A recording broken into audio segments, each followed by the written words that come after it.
آقا اور غلام کا رشتہ حاکم اور محکوم کا ہوتا ہے۔ آقا کی خوشی اور خوشنودی کی خاطر غلام ہم وقت برائے خدمت تیار رہتا ہے، مگر بعض غلام ایسے بھی ہیں جو اپنی ظاہری خوبیوں، باطنی خاصیتوں اور عملی خوبصورتیوں کی بدولت آقا کے دل میں ایسا مقام پیدا کر لیتے ہیں کہ وہ ان کا گرویدہ بن جاتا ہے۔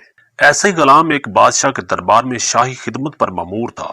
بادشاہ اپنے غلام کی عقل و دانائی سے ازحد متاثر تھا اور اس کا برملا اظہار بھی کرتا، بلکہ بعض اوقات ایسے مواقع بھی پیدا ہو جاتے جب بادشاہ اپنے غلام کی تعریف بڑے دربار میں بڑے فخر سے کیا کرتا۔ ایک دفعہ ایک شخص بادشاہ کے دربار میں حاضر ہوا۔ وہ کافی منزلیں طے کر کے بادشاہ سے ملاقات کرنے پہنچا تھا۔ سلام دعا کے بعد اس نے بادشاہ کی خدمت میں بطور تحفہ ایک خربوزہ پیش کیا۔ بادشاہ نے سوغات قبول کر کے اپنے خاص غلام کو آواز دی تاکہ خربوزہ اسے کھلا سکے۔ بادشاہ کا معمول تھا کہ وہ کوئی چیز اپنے خاص غلام کو کھلائے بغیر نہیں کھاتا تھا، مگر وہ خاص غلام دربار میں موجود نہیں تھا۔ چنانچہ ایک نوکر دوڑا گیا کہ وہ شاہی غلام کو بلا لائے۔ بادشاہ کا پیغام ملتے ہی شاہی غلام حاضر خدمت ہوا اور عرض کی، فرمائیے آقا، میرے لائق کوئی خدمت ہے؟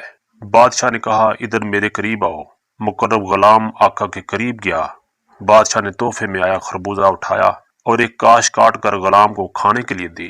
غلام نے انتہائی رغبت اور چاہت کے ساتھ وہ کاش کھائی اور الحمدللہ کہا۔ غلام کی پسندیدگی دیکھ کر بادشاہ نے ایک اور کاش کاٹی اور غلام کو دی۔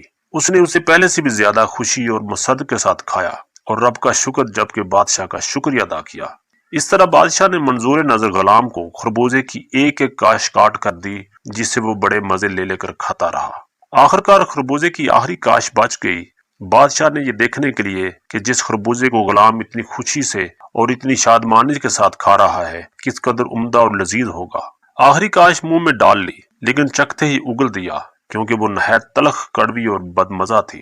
بادشاہ نے مقرب غلام سے کہا، مجھے ازحد حیرانی ہے کہ تم اتنا کڑوا اور زہر کے مانند خربوزہ کھاتے رہے اور یہ نہ کہا کہ یہ کھانے کے قابل تو کیا چکھنے کے قابل بھی نہیں۔ گردش زمانہ کے ہاتھوں بنے غلام، مشہور زمانہ شخصیت حضرت لقمان حکیم نے دست بدستہ عرض کی، بادشاہ سلامت، آپ مجھے انتہائی محبت و شفقت کے ساتھ کھلا رہے تھے۔ مجھے شرم محسوس ہوئی کہ آپ کی خوشی کو بدمزگی میں بدل دوں۔ مزید یہ کہ میں نے آپ کے ہاتھوں ہزاروں انتہائی لذیذ اور خوش ذائقہ نعمتیں کھائی ہیں۔ اگر آج ایک تلخ چیز کھانے کو ملی تو یہ مناسب نہیں سمجھا اس کے کھانے سے انکار کر دوں اور محض خربوزے کی کڑواہٹ کی وجہ سے آپ کے حکم کی بجا آوری کے بجائے حکم عدولی کروں۔